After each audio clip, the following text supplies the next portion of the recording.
श्री स्वामी समर्थ शिवगोरक्ष आदेश महाराजांची प्रार्थना करून घेऊया। गुरुर्ब्रह्मा गुरुर्विष्णू गुरुर्देवो महेश्वरा गुरुर्साक्षात् परब्रह्म तस्मै श्री गुरवे नमः। अवधूत चिंतन श्री गुरुदेव दत्त सद्गुरु श्री स्वामी समर्थ महाराज की जय। सद्गुरु शिव गोरक्षनाथ महाराज की जय। सद्गुरु श्री गुरु महाराज की जय। ओम श्री महालक्ष्मी माता की जय। हर हर महादेव। आदेश सर्वांना।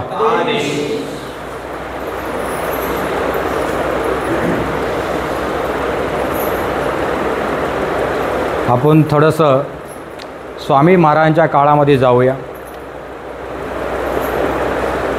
150 वर्षापूर्वी मागे जाऊ।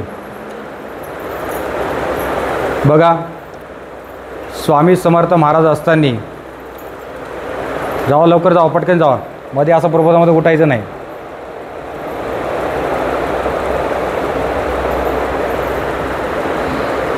स्वामी समर्थ महाराज त्या काळामध्ये असताना अनेक लोक स्वामी महाराजांच्या दर्शनाला यायचे। प्रत्येकजण आपल्या मनामध्ये आपली आपली मनोकामना धरून यायचे।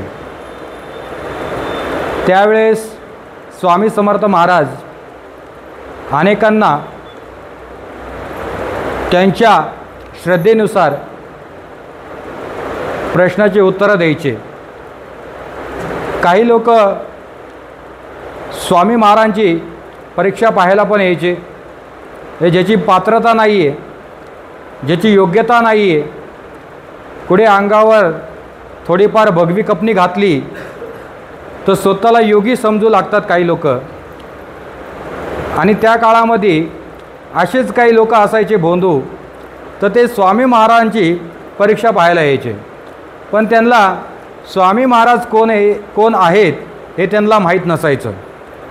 त्यांना वाटायचं की स्वामी समर्थ महाराज एक कोणतरी बुवा आहे, एक कोणतरी साधू आहे आणि अवधूत स्वरूपामध्ये बसलेले आहेत। अवधूत स्वरूप म्हणजे लंगोटावरती महाराज कायमस्वरूपी राहायचे।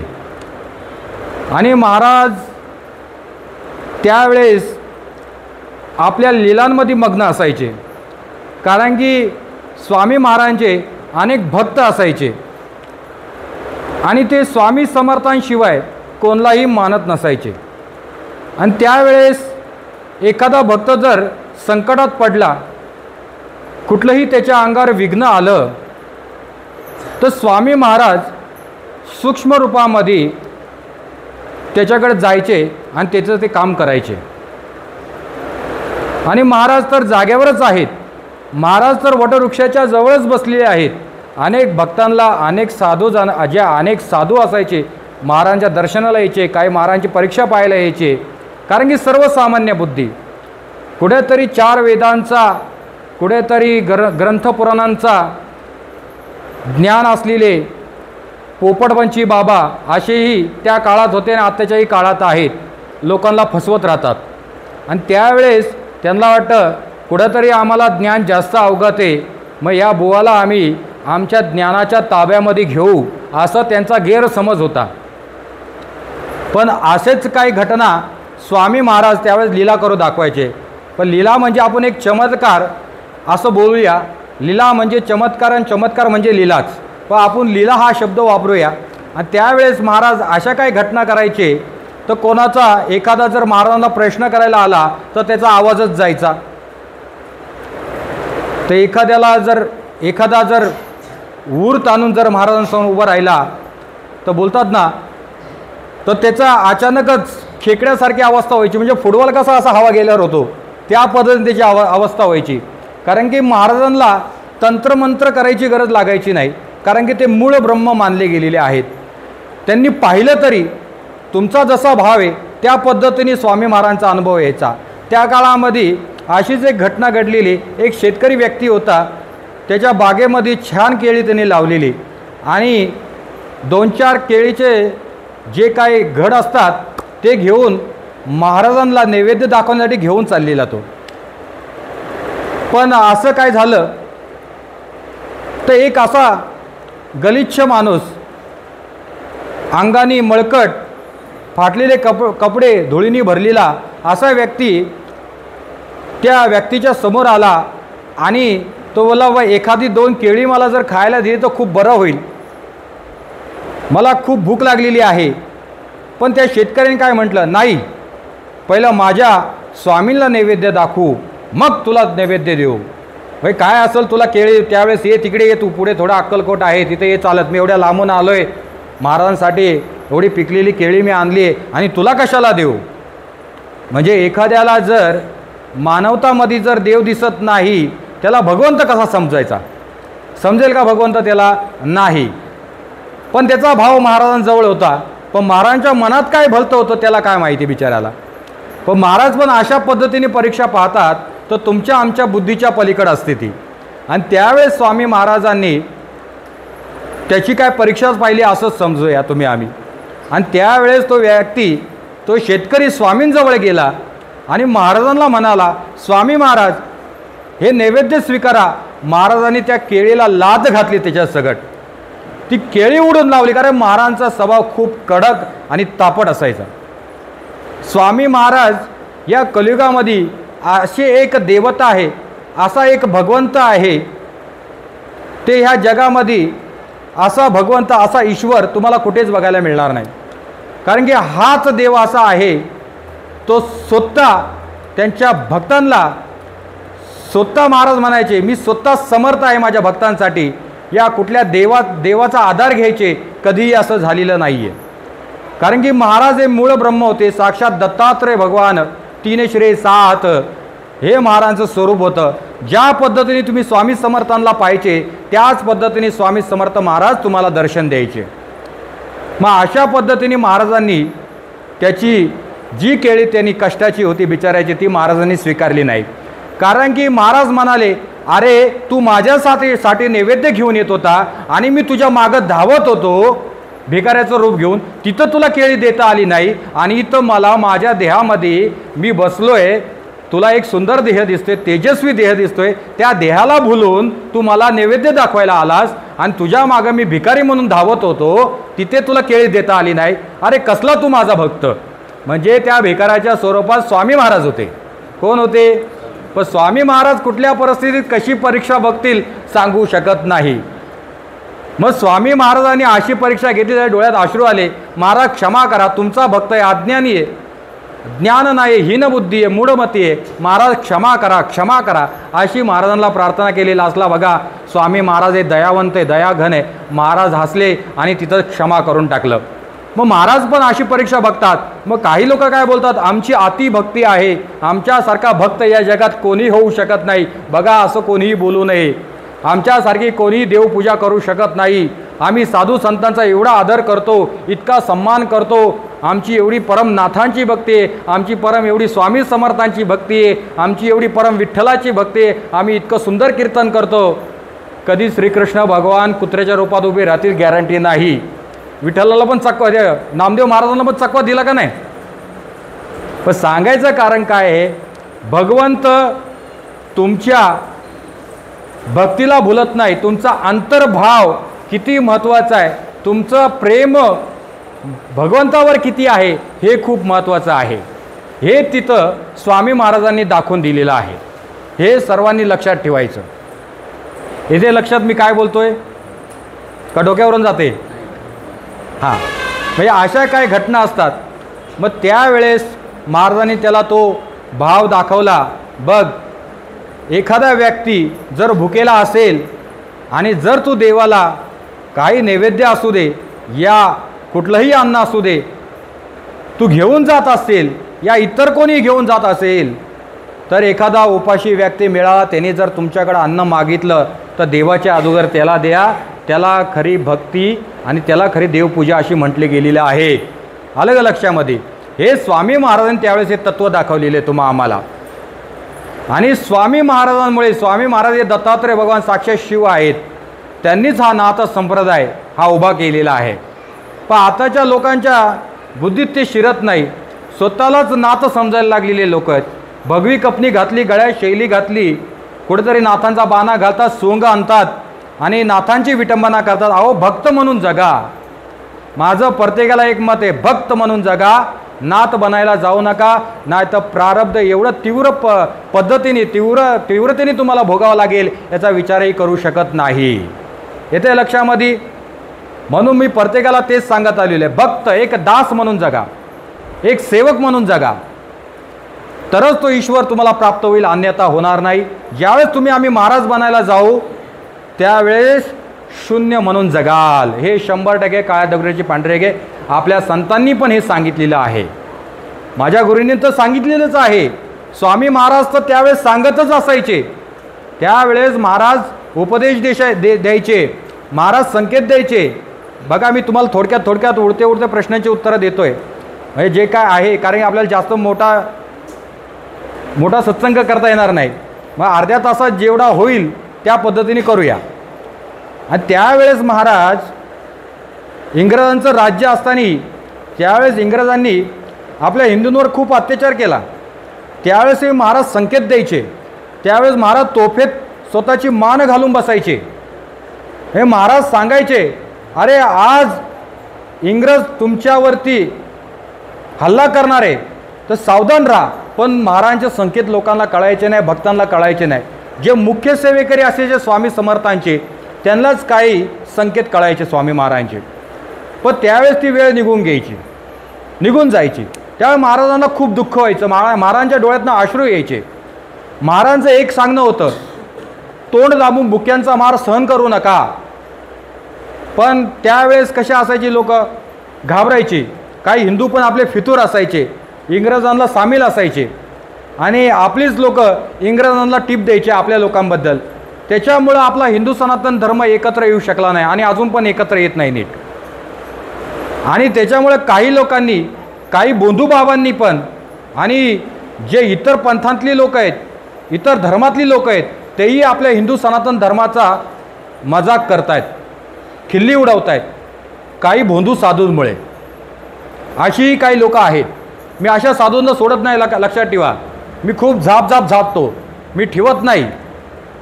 कारण की हे अक्षरशः देवधर्माचा खेळ मांडतात आणि सर्वसामान्य भोळ्या बाबड्या लोकांना फसवतात तंत्रमंत्रामध्ये आणि घाबरून ठेवतात आणि काही पैशाची मागणी करतात आणि त्यांच्याकडनं हजारो रुपये उकळले जातात.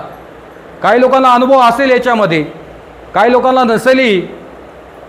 आणि खूप लोक पिडलेले आणि पिडले असल्यामुळे त्यांना तिथं जावंच लागतं. पण त्यांना काय माहिती आहे, त्या साधूच्या आड दानव बसलेला आहे. तो कुठल्या दृष्टीने तुमच्याकडे पाहतोय हे सर्वसामान्य माणसाला समजत नाही. त्याला माहिती आहे आता गिऱ्हाईक चालून आलंय, आता एक कोंबडं कसं कापायचं हे त्याच्या हातात बरोबर असतं. तो तुमच्या चेहऱ्यावरचा हावभाव बघून तुमच्या मनावरती तुमच्या मनामध्ये किती भीती बसलेली आहे, चेहऱ्यावर केवढं भय आहे तुमच्या, हे पाहत असतो तो.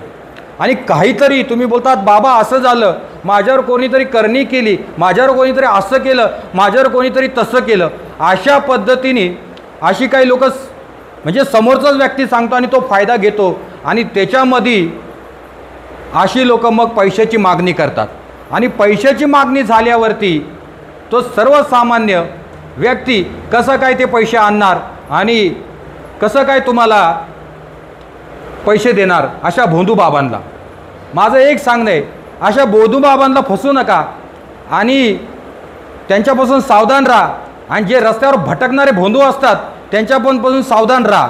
असे भोंदूबाबा तुम्हाला फसवल्याशिवाय राहणार नाहीत, एवढं लक्षात ठेवायचं. म्हणून रस्तोरस्ती फिरणारे काही भोंदूबाबा भगव्या कपनीत पण फिरत असतात आणि ते आम्हाला फसवत राहतात, पैशाची मागणी करतात, काहीतरी भविष्य सांगतात, काहीतरी इतर दीक्षा देत राहतात आणि त्याच्यामुळे सर्वसामान्य माणूस फसला जातो आणि त्या बाबाचा बरोबर आहार होतो, एवढं लक्षात ठेवा. काही स्वच्छ बाबा पण, काही स्वच्छ महात्मा पण आहेत, साधू आहेत, संत आहेत, ते कधीही कोणाकडे पैशाची अपेक्षा धरत नाही. कारण की त्यावेळेस स्वामी महाराजांनी श्रद्धा आणि अंधश्रद्धा काय याच्याबद्दल सांगितलेलं आहे आणि तेच मी तुम्हाला या आताच्या युगामध्ये तुम्हाला सांगतोय. म्हणून काही साधू संत हे कधीही पैशाची मागणी करत नाहीत, हे लक्षात ठेवायचं. त्यांची झोळी असते, दिलं तर ठीक आहे, नाही तर दुसरं घर, असा त्यांचा भाव असतो. म्हणून लक्षात ठेवा, म्हणून सत्य साधूकडे जा, सत्य साधूंचे चरण धरा, तो तुम्हाला योग्य मार्ग दाखवणार आणि तुम्हाला जगण्याची दिशा दाखवणार, तुम्हाला अंधकारामधून प्रकाशाचा मार्ग दाखवणार आणि ईश्वरापर्यंत पोहोचवणार. हे असे अजूनही सत्य साधू आहेत. पण आता काय धंदा मांडलेला आहे, प्रत्येकाला जिथं बघावं करणी केली, तुझ्या अंगात हेच वारं, तुझ्या अंगात तेच वारं, जिथं बघावं तिथं वारी घुमतायत. मी बोलत नाही, संचार आहे, तो क्वचित आहे. तो संचार पण माझा एक मत आहे, महाराज श्री स्वामी समर्थ महाराज या गोष्टींना महत्त्व देत नसायचे. वारकरी संप्रदाय पण या गोष्टींना महत्त्व देत नाही, नाथ संप्रदाय पण या गोष्टींना महत्त्व देत नाही. काही लोकांनी याचं थोतांड केलेलं आहे, याचा धंदा मांडलेला आहे. त्याच्यामुळं इतर लोक फसलेले आहेत आणि त्याच्यामुळे लोकांना समजत नाही नक्की अंगात काय भूतच येतं आहे का देवच येतं आहे. मला सांगा, जे अनंत कोटी सूर्याचं तेज आहे, एक सूर्य आम्ही पाहू शकत नाही, आणि जे सगुण रूप आहे, दिव्य तेज आहे, अजानुभाऊ स्वरूप आहे, आदिशक्ती असू किंवा आदिनाथ असू, म्हणजे भगवान श्री स्वामी समर्थ दत्तात्रय भगवान असू, ते जर आमच्या अंगात आलं, आमचं शरीर राहील का व्यवस्थित? अहो भस्म होईल ना, जळून खाक होईल. आणि काही लोक याचाच फायदा घेतात आणि लोकांना त्याच्यातला मोठेपणा का आवडतं मला हेच समजत नाही. काय मिळतं अंगात संचार आणून मला हेच कळत नाही. काय नक्की मला हे काय मानसिक रोगी झालेत का हेच कळत नाही. का बुद्धीवर तो परिणाम झाला आहे ज्याच्या अंगात संचार येतोय त्याच्या. म्हणजे अशी पण लोक आहेत, ते लोकांना फसवतायत. हे माझ्या डोळ्यांनी पाहिलेल्या घटना आहेत, मी अनुभवलेलं आहे, मी बघितलेलं आहे. मी अनेक साधू संतांमध्ये जातो, माझ्याकडे पण येत आहेत. स्मशानामध्ये पण आघुरे सांगते माझी गाठभेट आहे, पण ते कधी असे चातुर्मातुर गोष्टी करत नाहीत. खरा आघुरी कधी कोणाचं वाईट करत नाहीत. हे असे भूत पिशाच साधना करणारे, यांना काय कामधंदे नसतात, पैसे घेतात आणि लोकांना काय खोटं माटं सांगतात आणि गोरगरिबांना फसवतात. हे असे पण काही थिल्लर बाबा असतात आणि ते आम्हाला ब्रह्मज्ञान सांगतात. म्हणजे विचार करा, म्हणजे आम्ही मूर्ख आहे तिथे उभे राहणारे, लोकांना प्रबोधन करणारे, आम्हाला समजत नाही. काही एवढे पिल्लावळती आम्हाला सांगायला लागते. म्हणजे कुठंतरी गुगल बाबा ओपन करायचा. गुगल बाबा माहिती का तुम्हाला? गुगल ओपन करतात ना, त्याच्यात काहीतरी स्तोत्रमंत्र वाचायचे, काहीतरी माहिती वाचायच्या आणि त्याच्यात काही काढायचं आणि आम्हाला ब्रह्मज्ञान द्यायचं. अहो ग्रंथपुराण एका बाजूला आणि गुरुतत्वपूर्ण एका बाजूला असतं. जे गुरु परंपरेतलं ज्ञान आहे तुम्हाला ग्रंथपुराणात कुठेही मिळणार नाही. जे आमच्या गुरूंनी आम्हाला ज्ञान दिलं ते काय आम्ही एका जगाला वाटू काय? असं नसतं. काय त्रास होतो, किती सालपट्या निघतात हे त्या साधकाला, त्या शिष्यालाच माहिती असतं. गुरु कधीही अशा आपट्याच्या पानासारखी दीक्षा देत नाही. या मी दीक्षा द्यायला तयार आहे तुम्हाला. अनेक प्रकारच्या परीक्षा पाहतात. ज्यावेळेस तो शिष्य त्याच्यात पास होतो, गुरूंच्या नजरेत बसतो, किती गुरु सेवा करतो, किती एकनिष्ठेने राहतो, आता आहे उद्या पळून जातो का, ही परीक्षा पाहतात. जर त्याच्यात उत्तीर्ण झाला त्यावेळेस त्याला दीक्षा होते, त्यावेळेस त्याला अनुग्रह होतो, त्यावेळेस त्याला गुरुमंत्र होतो. याचं लक्षात काय म्हणतोय? आणि हेच महाराज स्वामी समर्थ महाराज त्या काळामध्ये इतरांना समजवायचे.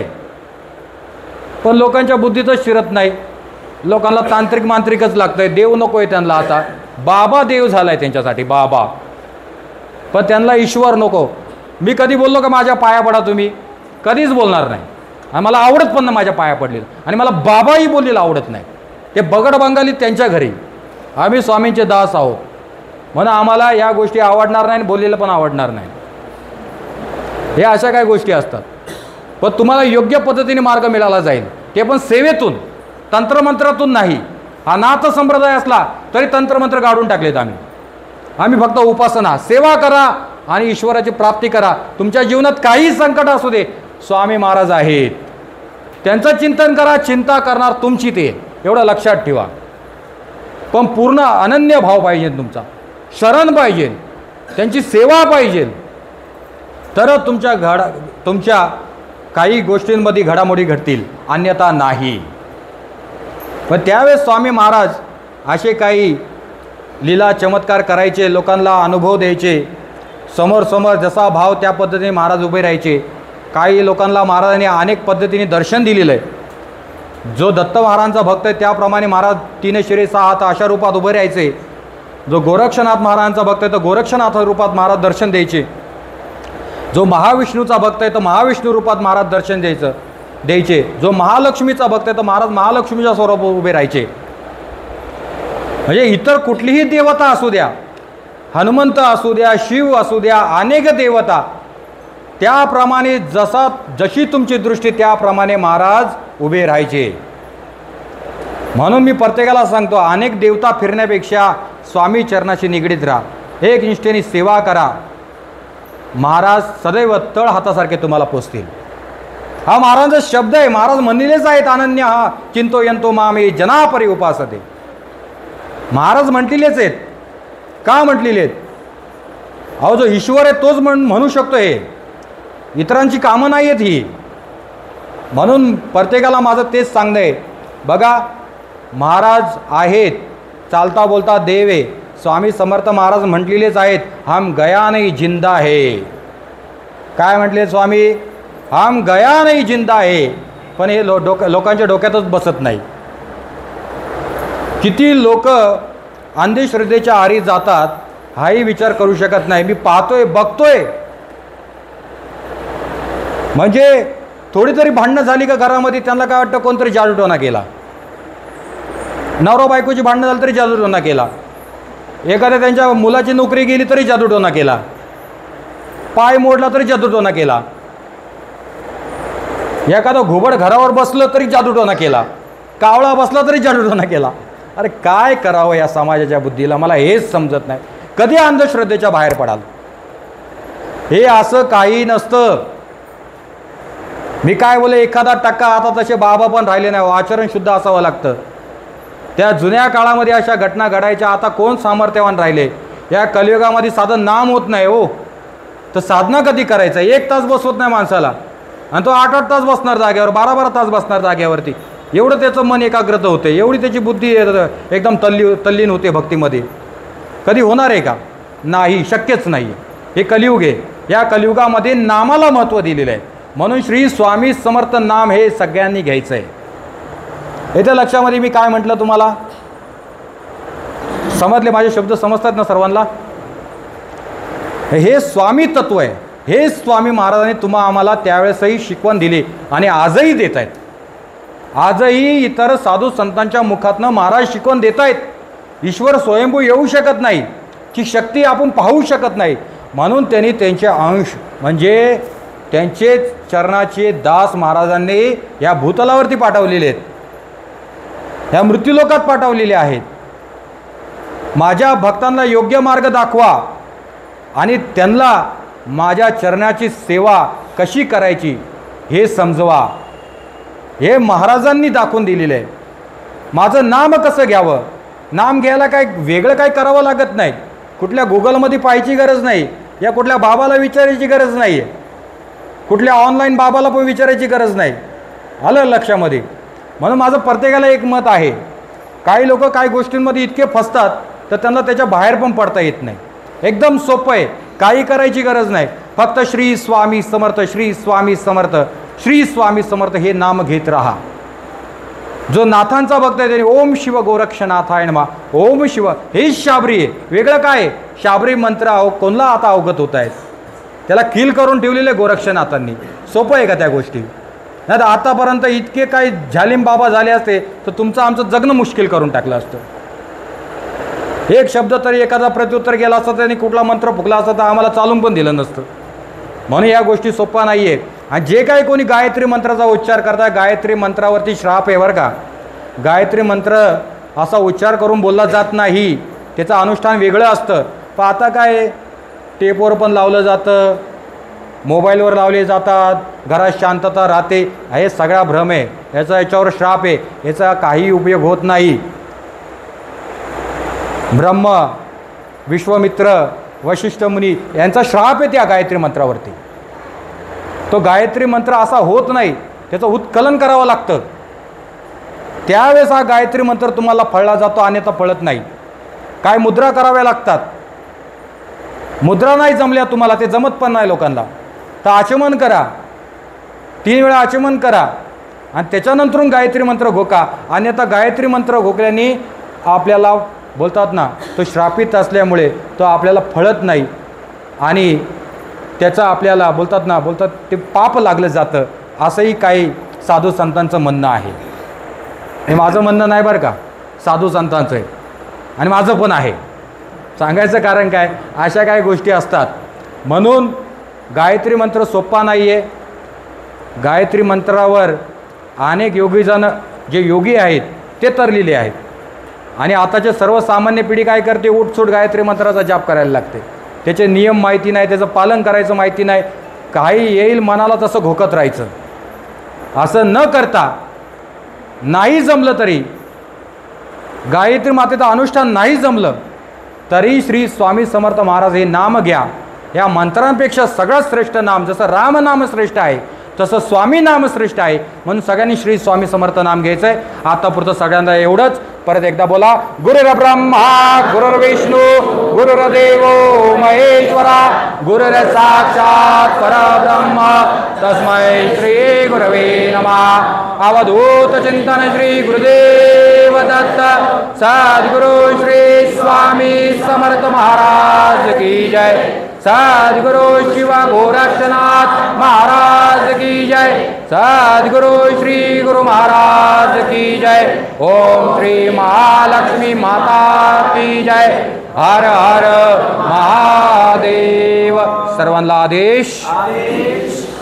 2 मिनटं स्वामी समर्थांचं नामस्मरण करायचं सगळ्यांनी टाळ्यांच्या गजरामध्ये.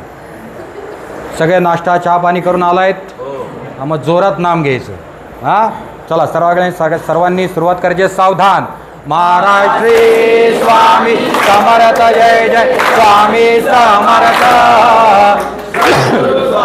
समर्थ जय जय. स्वामी समर्थ. महाराज श्री स्वामी समर्थ. सद्गुरु स्वामी समर्थ जय जय. स्वामी समर्थ. महाराज श्री स्वामी समर्थ जय जय. स्वामी समर्थ. सद्गुरु स्वामी समर्थ जय जय. स्वामी समर्थ. महाराज श्री स्वामी समर्थ जय जय. स्वामी समर्थ. सद्गुरु स्वामी समर्थ जय जय. स्वामी समर्थ. महाराज श्री स्वामी समर्थ जय जय. स्वामी समर्थ. महाराज श्री स्वामी समर्थ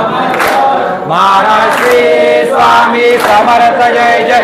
स्वामी समर्थ. सद्गुरु स्वामी समर्थ जय जय. स्वामी समर्थ. महाराज श्री स्वामी समर्थ जय जय. स्वामी समर्थ. सद्गुरु स्वामी समर्थ जय जय. स्वामी समर्थ. महाराज श्री स्वामी समर्थ जय जय. स्वामी समर्थ. सद्गुरु स्वामी समर्थ जय जय. स्वामी समर्थ. महाराज श्री स्वामी समर्थ जय जय. स्वामी समर्थ. सद्गुरु स्वामी स्वामी समर्थ. महाराज श्री स्वामी समर्थ जय जय. स्वामी समर्थ. सद्गुरु स्वामी समर्थ जय जय. स्वामी समर्थ. महाराज श्री स्वामी समर्थ जय जय. स्वामी समर्थ. सद्गुरु स्वामी समर्थ जय जय. स्वामी समर्थ. महाराज श्री स्वामी समर्थ जय जय. स्वामी समर्थ. सद्गुरु स्वामी समर्थ जय जय. स्वामी समर्थ. महाराज श्री स्वामी समर्थ जय जय. स्वामी समर्थ. सद्गुरु स्वामी समर्थ जय जय. स्वामी समर्थ. महाराज श्री स्वामी समर्थ जय जय. स्वामी समर्थ. सद्गुरु स्वामी समर्थ जय जय. स्वामी समर्थ. महाराज श्री स्वामी समर्थ जय जय. स्वामी समर्थ. सद्गुरु स्वामी समर्थ जय जय स्वामी समर्थ महाराज श्री स्वामी समर्थ जय जय स्वामी समर्थ सद्गुरु स्वामी समर्थ जय जय स्वामी समर्थ महाराज श्री स्वामी समर्थ जय जय स्वामी समर्थ सद्गुरु स्वामी समर्थ जय जय स्वामी समर्थ महाराज श्री स्वामी समर्थ जय जय स्वामी समर्थ समर्थ जय जय स्वामी समर्थ महाराज श्री स्वामी समर्थ जय जय स्वामी समर्थ सद्गुरु स्वामी समर्थ जय जय स्वामी समर्थ महाराज श्री स्वामी समर्थ जय जय स्वामी समर्थ सद्गुरु स्वामी समर्थ जय जय स्वामी समर्थ महाराज श्री स्वामी समर्थ जय जय स्वामी समर्थ सद्गुरु स्वामी समर्थ जय जय स्वामी समर्थ महाराज श्री स्वामी समर्थ जय जय स्वामी समर्थ सद्गुरु स्वामी समर्थ जय जय स्वामी समर्थ महाराज श्री स्वामी समर्थ जय जय स्वामी समर्थ सद्गुरु स्वामी समर्थ जय जय स्वामी समर्थ महाराज श्री स्वामी समर्थ जय जय स्वामी समर्थ सद्गुरु स्वामी समर्थ जय जय स्वामी समर्थ महाराज श्री स्वामी समर्थ जय जय स्वामी समर्थ जय जय स्वामी समर्थ महाराज श्री स्वामी स्वामी समर्थ सद्गुरु स्वामी समर्थ जय जय स्वामी समर्थ महाराज श्री स्वामी समर्थ जय जय स्वामी समर्थ सद्गुरु स्वामी समर्थ जय जय स्वामी समर्थ महाराज श्री स्वामी समर्थ जय जय स्वामी समर्थ सद्गुरु स्वामी समर्थ जय जय स्वामी समर्थ महाराज श्री स्वामी समर्थ जय जय स्वामी समर्थ सद्गुरु स्वामी समर्थ जय जय स्वामी समर्थ महाराज श्री स्वामी समर्थ जय जय स्वामी समर्थ सद्गुरु स्वामी समर्थ जय जय स्वामी समर्थ श्री स्वामी समर्थ जय जय स्वामी